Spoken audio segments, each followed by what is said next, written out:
ఉల్పాకు మా కొట్టే తెచ్చింది రామి గౌకానికే అన్న ఉన్నానికి అందించుకొని పూకు తెంగించుకోవద్దు అన్న నీ దాంట్లోకి వస్తే అడుగు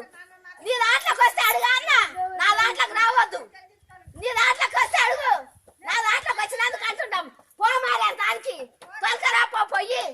ఏడు రాకుంటుందేమో పట్ట వేసుకో ఏడికి పెంచుకొచ్చి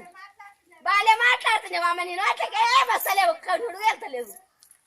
ఎక్కడ తిరిగి మంది లేనప్పుడు అంటది ఆయనకు మంది లేనప్పుడు ఏమో ఆయనకు వస్తాయి ధోనికి ఎవరు అన్నది యాదుడికి అన్నది ఆ యాలంజి అన్నది నా శుద్ధి ఆటి అదుడుక తీసిన దాన్ని గొలికి నెల శుద్ధి దాని పోగుల మొగను మొడ్డేసి నోకుదు నేను పోయినాక నేను